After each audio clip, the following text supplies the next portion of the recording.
nothing for you. No, no, no.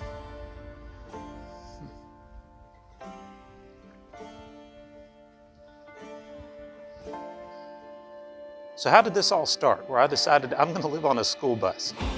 I guess I want to think back and try to explain how I made that decision, and maybe some of you are thinking, maybe you want to do something like that, something similar, or the same thing. Plenty of people have done it. I've taken a lot of inspiration from people, especially off YouTube and things like that. In the last year, I've been fully focused on this school bus thing, on trying to get to the schoolie community, on preparing my bus. I think my personality would be well suited to this lifestyle.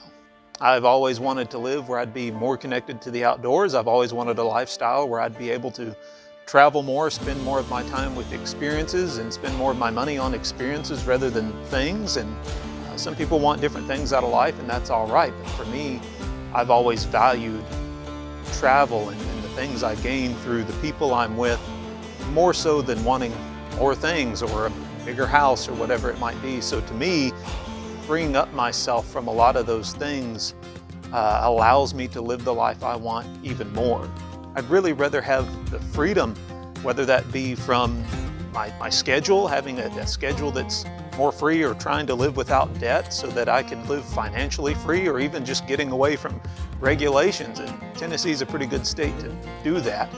I've always had an interest in building my own home and building it out of natural materials. I've always looked into building a log home, building a stone home, looked into shipping container homes for a while, and really had just spent the last decade about making various plans for the way I could live in something that I built myself, in something that wouldn't cost me years of my life financially.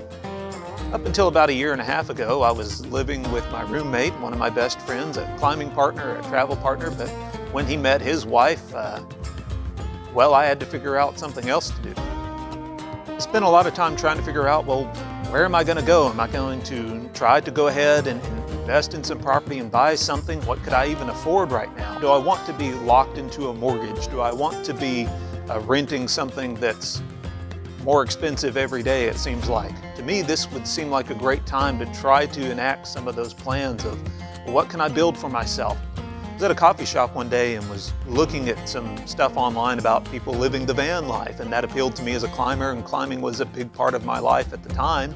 And I wanted a way to take my climbing partners with me and get out to different climbing sites for a longer period of time. And as I was considering these people living in vans, and looking at them on YouTube, and just now really considering, oh, is this something I could turn my Forester into?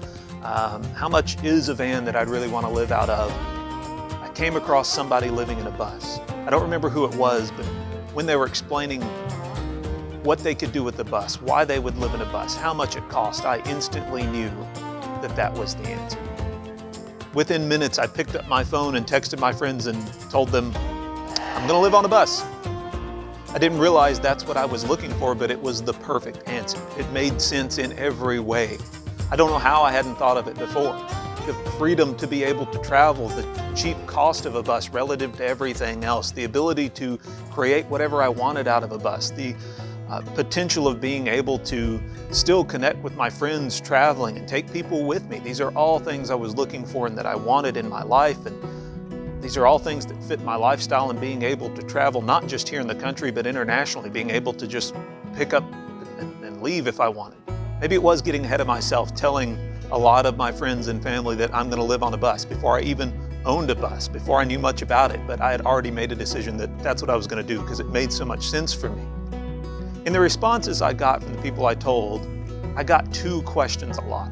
The number one response I got was, well, I guess you're not getting married anytime soon. Although I don't think my decision to live on a bus has affected my dating life all that much, I also consider that if someone doesn't want that lifestyle, if someone doesn't have those same values of wanting to travel more and have more experiences and be outdoors more and have fewer things, then they're probably not the type of person I'm going to marry anyways. Not that I'm necessarily going to live on a bus for a long time, or maybe even more than a couple of years, and not that I'd have to want to live on a bus at all, but I don't mind if the bus narrows down my options, because to me that would be filtering out the people who wouldn't want that lifestyle, which are the things I really value.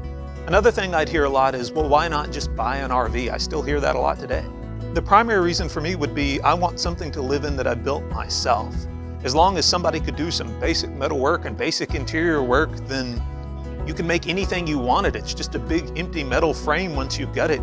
The possibilities are endless, and I need to exercise that creativity. But also, I don't just want a vacation vehicle. It's not just about going out and camping in it. It's going to be my full-time home. And I don't feel like I'd get that same experience out of an RV. An RV that I could afford would probably not be made out of the materials that would be meant to last. The weight capacity of an RV, the bus can carry a lot more. I can put the floors in it I want. I can put the furniture in it I want. But also an RV is going to be more expensive than a bus. Every school system in the country has a bunch of buses that often they keep service. They don't have that many miles on them. And a lot of these school systems have to get rid of them every few years. So in the last year, since January of 2019, when I made the decision to live on a bus, I've done a lot of research. I've bought a bus, gutted the bus, cut the bus in half and raised it 2.5 feet. But I was hoping to be a lot further along by this point in the year. Now it's February of 2020. There were a lot of unforeseen problems I had to solve, especially with the roof raise. And with the roof raise, there were things I did that I've not seen anyone do before, and I'm hoping I could share those things with you. Last August, we finally raised the roof, and we're making great strides on things that I'd been waiting all year to do. But then, in September, I tore my right ACL, and that stopped me entirely. Since then, I've been trying to get back to work on the bus again after spending the fall and winter learning to walk again and spending my time in physical therapy. But now I'm at a point where I can stand, I can walk, I can lift things, and it's time to get back to work. Of all the things that could have stopped me from my ambitions on the bus and stopped me from working, it was volleyball, which, by the way, if you haven't played volleyball, it's volleyball on a racquetball court, and you should give it a try. It's a lot of fun. But they tell me it'll be a year before I'll be able to be back to it again. I'd like to share with you all the things I've done in the last year and how I've gone through buying a bus and gutting it out and preparing for the roof raise and raising the roof. Maybe this will help you in some of your decisions if you're thinking about doing something similar. I'd also like to take you along as we go forward from here in finishing the bus out. If that's something that interests you or something you're going to be trying to do yourself, I'd like to be able to help you out, as many people that I've watched on YouTube have helped me. So subscribe if you'd like. Thanks for watching, and hopefully I'll see you next time when I talk about how I got that bus behind me home and the decision-making process and how to buy a bus. Hey, little ones. Hey, little ones. How y'all doing? How y'all doing? Come here. Come here. Come here. Nope. Okay. Come here, little one. Come here, little one. Run away. Okay. Okay.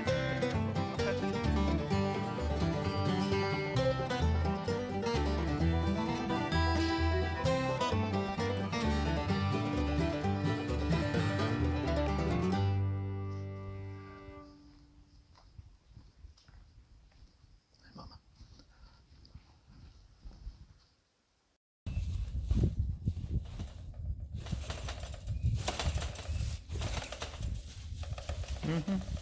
I see you.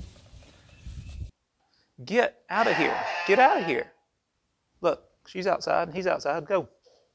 I'd like to share with you all the things that... What? Good grief. Y'all go. I'm talking, but I'm not talking to you. That doesn't mean I have food for you. Rambo, get on. Quit knocking on the barn. I know you're there. Dude, I'm tired of you. Don't make me close this gate on you. Quit. There's nothing in here. Go out and eat. Okay. Quit playing with that plastic. Don't eat that. No. No. Put it down, Lambie. Yeah. I'm just even get out here.